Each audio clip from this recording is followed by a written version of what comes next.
Ahoj, Richard. Čau, Marcel. Nechaj ma hádať. No, poďme. Ideme maľovať. Jak si na to došiel? Robíš čiapku. Počkaj, ju dokončím a ty zatiaľ mi predstav, čo to tu máš na tomto stole všetko. Dneska si povieme pár informácií k výberu aplikácií interiérových farieb. V prvom rade musíš riešiť pár parametrov pri výbere farby, aby si vybral správnu. Áno. Takže jednak by si mal vedieť, aký máš typ podkladu. No vidíš, pasuje ti to. Tak, mám.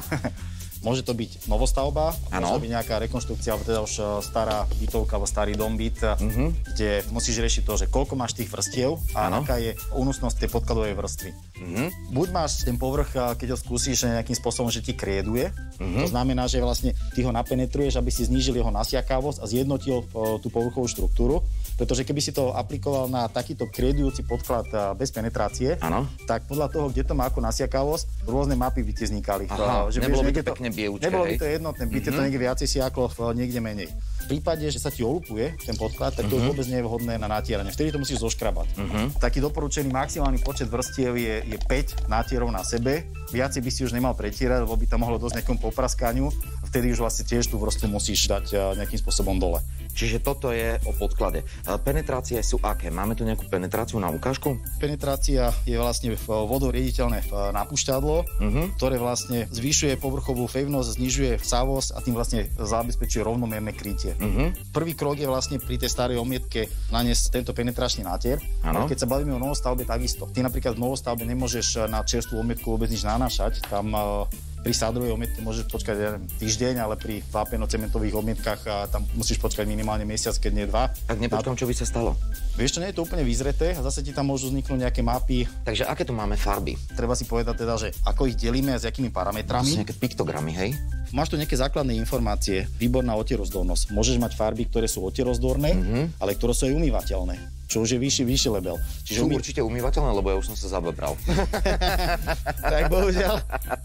Musíš si to dať dole, ale to je jedno z tých rozlíšení, ktoré človek, keď si vyberá farbu, mal by vedieť. Chcem umývateľnú farbu, takéto exponované v miesta, kúpeľňa, kuchyňa a tak ďalej. Jasné. Alebo mi stačí otierozdorná farba. Áno. Čo znamená vysoká výdatnosť? To je vlastne informácia, že koľko metrov štvorcových z nejaké mernej jednotky, buď sa to teda udáva v litroch na meter štvorcový, alebo niektorí to dávajú v kilogramoch na meter štvorcový, na čo si treba dať pozor, lebo nie je toto isté. Tak vieš, že vlastne toto, keď zakúpíš, koľko metrov štvorcových v jednej alebo dvoch vrstvách vieš vlastne natrieť. Ekologické zloženie, to je výborné. Toto je veľmi dôležitá vec, že bez zjasňovačov. Nie je biela ako biela, máš x odtieňov bielej, to môžem rovno. Ja poznám 50 odtieňov šedej, ale dobre.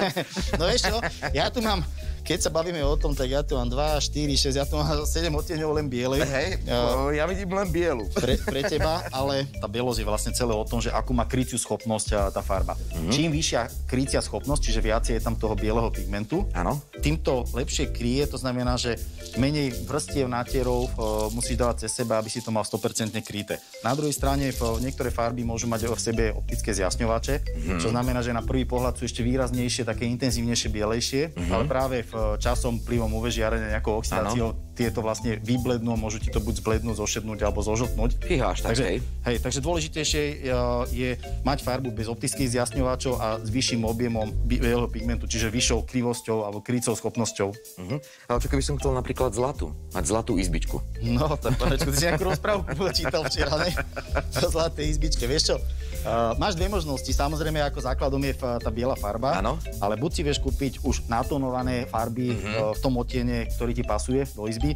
Tam si treba dávať pozor, že ono na tej malej ploche to vyzerá takto, ale na väčšej ploche je to vždy o niečo intenzívnejšie, čiže skôr doporučujem o jeden odtieň slabšiu farbu vyberať, aby ti to veľmi nesvietilo. A druhá možnosť je samozrejme, že všade, kde predávajú farby, majú väčšinou aj miešacie zariadenia, kde ti to vlastne podľa vzorkovníka, ktorý máš niekoľko tisíc odtienov, vidia namiešať podľa potreby. Takže vieš riešiť bielu a aj tie zlaté sa vieš dopracovať. Dobre, čím budeme malovať? Vieš, sú nejaké rôzne druhy týchto valčekov však? Na tú ručnú aplikáciu sú dve možnosti, valček alebo štetec. Samozrejme tie farby môžeš aj striekať. Sú k tomu väčšinou nejaké informácie, že akým spôsobom sa to riedi a aplikuje. K tým valčekom akurát toľko, že keď máš štrukturovaný povrch omietky, čiže nejakú drsnú tak potrebuješ válček, ktorý má vyšší vlas, aby si sa vlastne do tej štruktúry, do tých porov dostal. Máš tu samozrejme takýto menší, na nejaké menšie detaily. Ale tento je iný. Ten má jemný alebo nízky vlas teda a používa sa na hladké omietky, či nejaké stierky, že tam nepotrebuješ to hrubé vlákno, ale takýto jemný vlas. Pri tej krepovke treba si dávať pozor akurát na to, že každá má nejakú inú dobu, po ktorej ju môžeš dávať dole. Čiže táto je napríklad že na 24 hodín, čiže do 24 hodín musíš odlepiť. Lebo inak tam zostane. Začne ti to možno, že strávať po farbu alebo podklad. Takže báka na to, krepovka nie je o tom, aby si ju tam nechal mesiac, lebo už ju nestrhneš a nestrhneš aj s tou farbou alebo s podkladom. Super. A máme vymaľované.